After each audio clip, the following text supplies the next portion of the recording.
Is Jeff Landry trying to be Louisiana's kingmaker, or is he just annoying everyone? Governor Jeff Landry has set his sights on a grand political play, elevating Congresswoman Julia Letlow to the U.S. Senate and taking down incumbent Senator Bill Cassidy. But this ambition is proving to be a major headache for other Republicans in the state, who feel Landry is overstepping his bounds and creating chaos. Before we continue, if you want to stay on top of everything happening in U.S. politics, hit that subscribe button right now and leave a like. It really helps this channel grow. Landry, a first-term governor, has become a prominent figure in what some are calling President Trump's revenge tour. His mission? To boost Julia Letlow's campaign and unseat Senator Cassidy, a Republican who has fallen out of favor with the MAGA base, largely due to his vote to impeach President Trump in 2021. Landry hasn't just offered a public endorsement, he's dispatched his chief of staff to advise Letlow's campaign and has been relentlessly urging major donors to open their wallets for her. Sources familiar with this pressure campaign say he's leaving no stone unturned. However, these aggressive maneuvers are not sitting well with Louisiana Republicans. Many see Landry as trying to force a candidate who isn't naturally dominating the race. Letlow, despite being a first-term Congresswoman and the first Republican woman to serve in Louisiana's House delegation, faces challenges with name recognition. On top of that, another MAGA-aligned candidate, State Treasurer John Fleming, is also gaining traction. Nearly a dozen GOP lawmakers, strategists, and party leaders have voiced their frustration in interviews.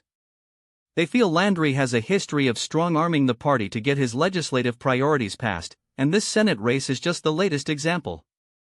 Kelby Daigle, the St. Martin GOP parish chair, who supports Cassidy, described the situation with blunt honesty. "We're in some crazy territory where there are yes men all around the governor, and they don't do anything he doesn't want them to do, and they do everything he wants them to do." The pressure campaign extends to the business community. One prominent Louisiana businessperson, speaking anonymously, recounted how Landry asked dozens of executives on a conference call to donate to Letlow. This individual, a Cassidy supporter, reportedly hung up immediately. A Louisiana Republican strategist, also speaking anonymously, characterized Landry as all in on Letlow and pot committed at this point, calling it a gamble that could either lead to a significant political victory or drain his valuable political capital. The primary is scheduled for May 16, and it's likely headed for a runoff, with any combination of candidates potentially qualifying. Current polling shows Letlow holding a slight lead over Fleming, with Cassidy trailing in third. If Letlow can secure a victory, it would be a massive win for Landry in the eyes of the White House, a clear signal of his influence and loyalty. But Landry himself is not without his own challenges. His approval ratings in Louisiana have been sinking, dropping to 43% in March, a significant decline from 58% the previous year. His reputation as a highly transactional governor is also wearing thin on other Republican leaders. Another GOP operative, unaffiliated with any of the Senate campaigns, suggested that Landry is acting as a toady for the president, believing he can manipulate outcomes. The problem, this operative noted, is that people in Louisiana are fiercely independent. They don't want to be told what to do. Landry and the White House have declined to comment on these allegations. However, Catherine Thordahl, Letlow's campaign spokesperson, dismissed the narrative as absurd.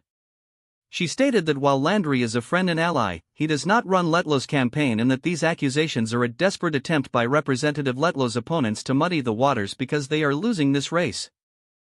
Letlow's political journey began when she was elected to the House to fill the seat vacated by her late husband, who tragically passed away from COVID in 2020, just days before he was to be sworn in. She's a notable figure, being the first Republican woman to serve in Congress from Louisiana. She has secured the backing of both Donald Trump and the Make America Healthy Again movement, with their PAC pledging $1 million in support.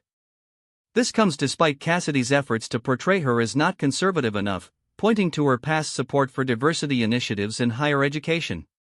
Landry's support for Letlow is described as her strongest. He's been a close ally of the White House and has significantly increased his national profile since becoming governor in 2024. Trump even named him special envoy to Greenland last year. He was also one of the first Republican governors to welcome federal agents into his state during the U.S. Border Patrol deployment to New Orleans. But back in Louisiana, Republicans paint a different picture, describing Landry as fostering a culture of fear, with comparisons to the infamous populist political boss, Huey Long. Many are hesitant to speak out against him, fearing retribution. State Representative Amy Freeman, a Democrat, noted, "Often people in his own party get punished more than the Democrats." Landry is known for his ability to bulldoze Republicans in the state legislature to push through his agenda, and he's not afraid to use his line-item veto to punish detractors. Last year, he vetoed 16 spending projects in districts represented by GOP lawmakers who opposed his top legislative priority. In another display of his power, Landry delayed the state's House races from May 16 to mid-July after the Supreme Court rejected Louisiana's congressional map, throwing the election system into disarray. "This is unchecked power," Daigle, the GOP parish chair, said of the decision, which occurred after more than 42,000 ballots had already been cast. He added, "We are in what I would say is some dangerous territory here, constitutionally speaking." Landry's GOP critics in the state view the Senate race as another instance of him wielding his bully pulpit, from pressuring donors to support Letlow to publicly attacking Cassidy at every opportunity. It's worth noting that Landry was also behind the decision in 2024 to change Louisiana's electoral system. Previously, all candidates were combined into a single primary open to all voters.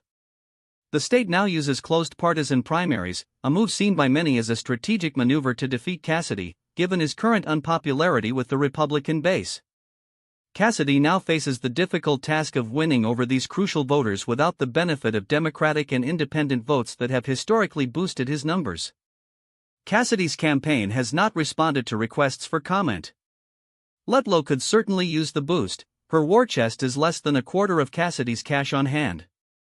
However, her opponents have seized on Landry's intense involvement.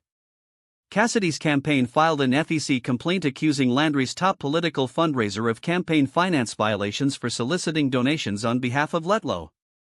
Meanwhile, Fleming has accused Landry of orchestrating millions in negative advertisements targeting his record on immigration and his opposition to carbon sequestration, issues Fleming has heavily campaigned on. Landry and his top fundraiser, Courtney Guastella, have not publicly addressed these allegations and did not respond to requests for comment.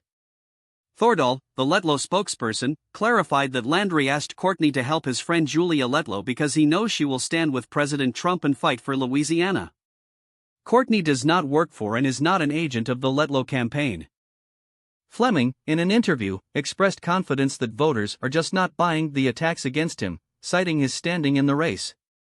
He and Landry have had their clashes over Fleming's Senate run, with Fleming accusing the governor of blocking his attempts to reach the White House and speak with President Trump about his campaign.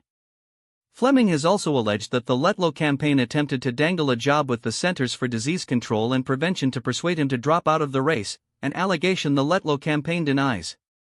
"So it just goes to show you really how desperate they are to try to get her elected," Fleming remarked.